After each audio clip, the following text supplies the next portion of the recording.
Welcome back to my channel. আজকে চলে এসেছি আর একটা সামার ড্রিঙ্ক নিয়ে। আজকের রেসিপি বেলের শরবত, যেটাকে আমরা বেলপান্নাও বলে থাকি।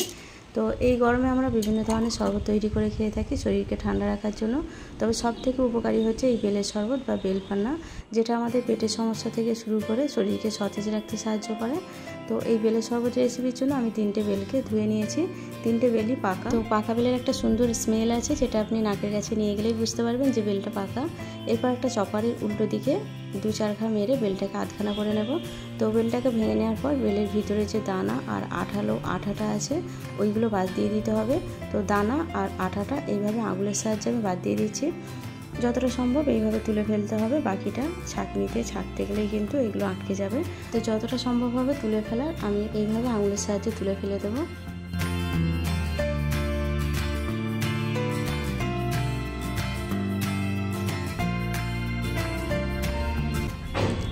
বীজ সহ আঠালো অংশটা বাদ দিয়ে দিলাম। বাদ দিয়ে দেওয়ার পর একটা চামচের সাহায্যে ভিতরের যে পাল্পগুলো আছে ওইগুলোকে একটু চেপে চেপে তুলে নিতে হবে।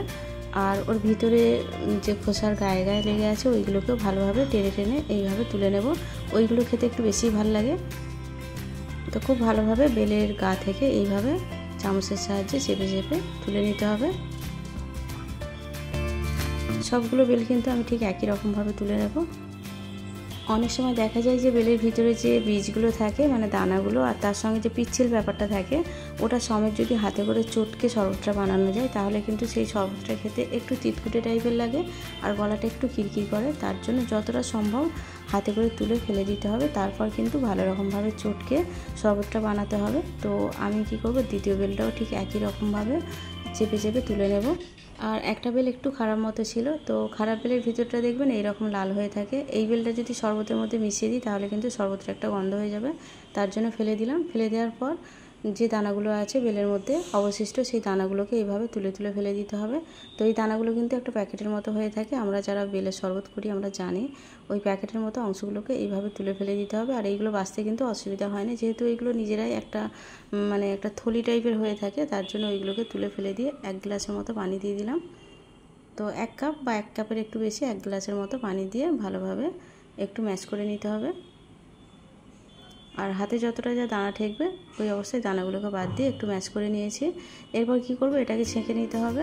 তো আমি একটা ছাঁকনি হিসাবে একটা বড় নেটের যে স্ট্রেনারগুলো হয় সেইগুলো নিয়েছি। আপনারা চাইলে বড় ছাঁকনিতেও এই কাজটা করে নিতে পারেন। তো আমি এতে করছি যাতে তাড়াতাড়ি কাজটা হয়ে যায়। এইভাবে ছেঁকে নিলে কিন্তু খুব তাড়াতাড়ি শরবতটা ছাঁকা হয়ে যায় বা তৈরিও হয়ে যায়।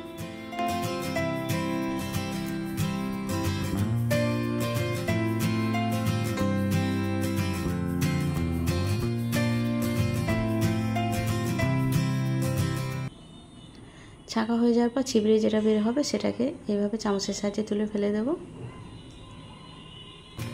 বাকি যেটা আছে সেটাও ঠিক একই রকমভাবে ছেঁকে নেব। তো ছাঁকা কাজটা প্রায় আমার শেষের দিকে। আর বেলের শরবত কখনোই মিক্সিতে ঘুরিয়ে করতে নেই, তাতে কি হয় সব কিছু একসঙ্গে পেস্ট হয়ে যাওয়ার ফলে শরবতটা খেতে একদম ভালো লাগে না।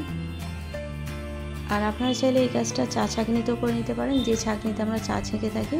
তাতে করলে হয়তো একটু সময়টা বেশি লাগবে, যেহেতু আমি 3টে বেল নিয়েছিলাম তার জন্য একটা বড় পাত্র নিয়েছি।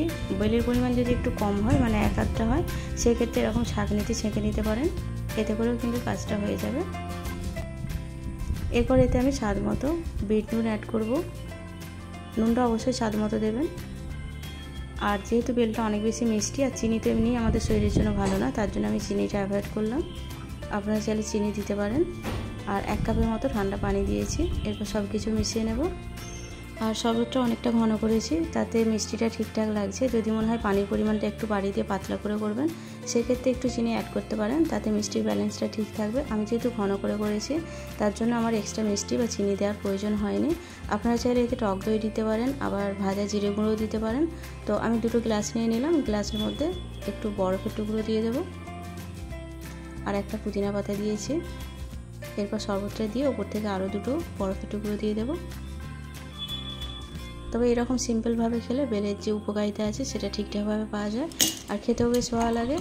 আর আপনারা চাইলে এতে সেই উপকরণগুলো দিতে পারেন যেগুলো আপনাদের পছন্দ। আর উপর থেকে 2টো পুদিনা পাতা দিয়ে দেব। তো সবথেকে সহজ তৈরি করা বেলের শরবত আর সবথেকে উপকারী। তো বেলের শরবত সত্যিকারের কোনো রেসিপি হয় না, আপনি আপনার মতো করে বানিয়ে এটা খেতে পারেন। তো সবাইকে অনেক ভালোবাসা ও শুভেচ্ছা জানিয়ে রেসিপিটা এখানেই শেষ করছি। দেখা হচ্ছে অন্য নতুন কোনো রেসিপিতে। সবাই খুব ভালো থাকবেন, আর এতক্ষণ রেসিপির সঙ্গে থাকার জন্য সবাইকে অসংখ্য ধন্যবাদ।